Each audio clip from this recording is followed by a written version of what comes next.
então, nossa aula número 5 sobre Sociologia da Comunicação. Hoje a gente vai trabalhar com o tema Público, Opinião e Massa, que é o título que está lá na página 40 do POI, né? Eu designei aqui só três páginas, 40, 41 e 42, que é uma tentativa de colocar historicamente essa necessidade de uma sociologia sobre a mídia, sobre a comunicação. E aí eu vou tentar contextualizar o máximo possível para não enveredar muito para a história. Eu sei que dá sono em vocês, certo? Mas lembre da importância da história, lembra que o Davi apresentou hoje, né? Tem que lembrar da história. Pois bem, então, as revoluções no século XIX. Então, do século XIX, certo? Foi marcado, historicamente falando, por dois grandes eventos, duas grandes revoluções que vem moldando até hoje a nossa maneira de viver, certo? Vamos ajudar o Super Acadêmico aqui no Apoia-se. É só você clicar aí na primeira link da descrição que você chega lá no Apoia-se e pode apoiar o canal a partir de R$1. Agora você pode ajudar com um pouquinho mais com essa nova premiação aqui com o meu novo livro Sexo e Celebridades. Se você apoiar a partir de R$40, apenas R$40, você ganha como recompensa um exemplar aqui do livro Sexo e Celebridades, os relatos secretos do Abel Marques e suas experiências com garotos de programas, disponível no Clube de Autores. Você pode também pedir ele pelo Clube de Autores, que é o segundo link na descrição do vídeo.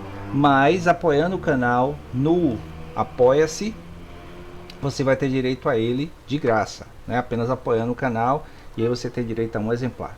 Então, vá lá, clica no link e apoia o canal. Agora vamos ao conteúdo do vídeo. A Revolução Francesa, né, que é datada inicialmente do século XVIII, final do século XVIII, que é 1789, mas se estende por todo o século XIX. E a Revolução Industrial, que se iniciou, né, as transformações tecnológicas na Inglaterra ainda no século XVIII, mas alavancou também no século XIX, se espalhando pelo mundo europeu, né, pelo mundo norte-americano e chegando aqui na América Latina, no Brasil, em meados do século XX, né, a verdadeira Revolução Francesa mesmo, chegou aqui atrasada em uns 100 anos, mais ou menos. Há para se discutir se isso é bom ou ruim, né, porque o nosso nível de devastação ecológica, por incrível que pareça, é menor do que os países mais desenvolvidos. Então, o que resta de floresta, por exemplo, nos Estados Unidos é 5% de floresta nativa. Aqui a gente tem muito mais. Então, do ponto de vista da preservação ecológica, nós não sermos tão industrializados é bom. Certo? Então, essas duas revoluções, francesa e industrial, elas têm um viés prioritariamente burguês, porque originam um modelo de economia capitalista que é vigente, certo? Então, o que é essa mentalidade burguesa que ascendeu com essas duas revoluções? Os valores dessas revoluções. O principal valor, né, dessas revoluções é a liberdade, certo? Então, a liberdade tem no discurso burguês dessas revoluções um valor muito grande, porque demonstra a possibilidade dos indivíduos, lembra que a gente falou no ano passado sobre o individualismo, né? Dos indivíduos de poderem ascender, de poderem mudar a própria vida através do seu próprio esforço. Aí relaciona uma coisa com a outra, certo? A ideia de uma revolução de mentalidade liberal com uma revolução tecnológica que possibilita a ascensão, certo? Então, isso causa, né, um efeito de longo prazo de nós termos hoje uma sociedade, né, um conjunto de sociedades no mundo ocidental, no mundo capitalista, no mundo todo.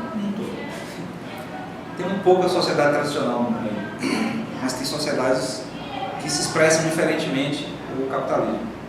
Mas causa hoje essa sensação que nós temos de individualidade que é muito forte. Certo? Essa sensação de que não importa a sua origem, se você vem para a faculdade, estuda, você se esforça, trabalha, certo? Você tem a oportunidade de mudar de vida, de enriquecer, de sei lá, dar um futuro melhor para seus filhos, seja lá qual foi o discurso, qual foi a mentalidade que construiu, porque é uma coisa que não existia antes, né? É uma coisa muito mais ligada a uma ideia de destino, né? A pessoa tem um destino traçado, então vai ser aquele mesmo e nada vai mudar, né? Então esse discurso da liberdade é muito forte. Em relação à Revolução Francesa e o uso da liberdade, tem essa coisa muito da liberdade no sentido da economia, né? Da prática econômica ser livre e não mais designada por ninguém, pelo Estado, pela igreja, por quem for. E aí acaba atingindo todos, né? Então quem estava no processo de ascensão burguesa era um grande comerciante, né? Era um artesão, um industrial, alguma coisa iniciando, abraçou isso aí bem forte porque tinha a possibilidade grande de ascender. Mas quem não era, né, os trabalhadores comuns, viram também nesse discurso a possibilidade de ascensão, certo? Deu para entender, né? Então são dois grupos distintos, né? Os burgueses, digamos assim, já bem-sucedidos naquele momento, e os trabalhadores. Todos dois acreditavam no discurso da liberdade, porque o discurso da liberdade dizia que todos poderiam ascender, melhorar de vida. Então isso é muito importante que vocês guardem essa ideia de que esses dois grupos distintos do ponto de vista do momento econômico ali no século XIX acreditavam nas mesmas coisas, nos mesmos valores, principalmente esse valor de liberdade. Com relação à Revolução Industrial, a liberdade proporcionada por essa ascensão econômica possibilitou ou estimulou uma coisa que já vinha acontecendo, certo? Que seriam os avanços tecnológicos, certo? Então, no ambiente em que não há possibilidade de ascensão social, econômica, você não tem muito empenho de criar nada novo. Deu para entender? Por que eu vou me esforçar? Digamos, você é um... Você não tem a oportunidade de crescer, por que você vai se esforçar? Não tem motivação para isso. Então, se tinha um agricultor, um artesão que fazia uma coisa que sua família sempre fez, não tem assim, aquele ambiente em que se diga, se você fizer de um jeito diferente, você pode pegar e crescer na vida, aumentar e tal. Não, quando não tinha essa possibilidade, então não tinha a motivação.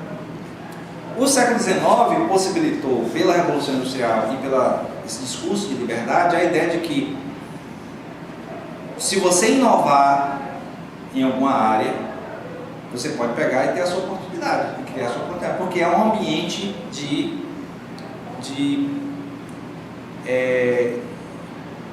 criatividade recompensada naquele momento, certo? É só você ver o esforço que é para pessoas que criam aplicativos, por exemplo, de celular, coisa corriqueira hoje, certo? Tem um monte de gente hoje criando aplicativo de celular, para qualquer coisa. Mas quem é que consegue realmente bombar? Quem é que consegue realmente estourar aquilo ali? Quem consegue pegar e demonstrar que teve algum tipo de inovação, alguma coisa a mais, e aí faz o aplicativo, geralmente começa de graça, distribuindo, tal, daqui a pouco faz sucesso, aí vem um grande grupo e compra, aí você ficou milionário. Certo? Então é mais ou menos a mesma mentalidade, agora você tem que pensar assim, era no século XIX, então o que é que tinha para ser inovado? Tecnologia de produção principalmente. Certo? Então, você inventar uma máquina, você aprimorar uma máquina já existente, todas essas coisas criaram um ambiente de criatividade que possibilitou esse crescimento da indústria via o discurso da liberdade. Certo? E aí todo mundo meio que partilhava disso, né? Dessa ideia. É isso aqui, então, nova visão. Essa nova visão sobre a sociedade, criada no século XIX com as duas revoluções, que atingiu basicamente, né, a Europa. Né? Primeiro a Inglaterra, depois outros países ali da Europa Ocidental, França, os países nórdicos, Alemanha um pouco mais tarde, mas foi, Itália, Suíça, tal, aqueles países ali que, digamos assim, foram o centro da construção da sociedade ocidental até a ascensão dos Estados Unidos da América como um país homogêneo, né, como um país predominante no século XX, depois da Segunda Guerra Mundial. Então, nesses países foi criada aos poucos uma nova visão sobre a sociedade. Certo? Essa nova visão sobre a sociedade tinha esse discurso da liberdade, né, da oportunidade, do crescimento, etc. e tal, destruindo, ou colocando abaixo, o que havia ainda de resto do chamado Antigo Regime. Né? Quando você pega o livro para ler, tem um Antigo Regime, ou então, muitos usam em francês, Ancien Regime, que é a mesma coisa. E esse Antigo Regime é basicamente um regime feudal, né? De nobreza, etc. Tal. Ainda tinha resquícios disso, porque não se acaba de vez com isso. Só foi terminar realmente de vez esse negócio do Antigo Regime com a Primeira Guerra Mundial. Seria uma guerra basicamente entre a grande mentalidade de nobreza antiga com a mentalidade liberal nova, certo? Moderna. Tanto que se você pegar os países, você vai ver de um lado para o outro exatamente o que é que tem de valores, certo?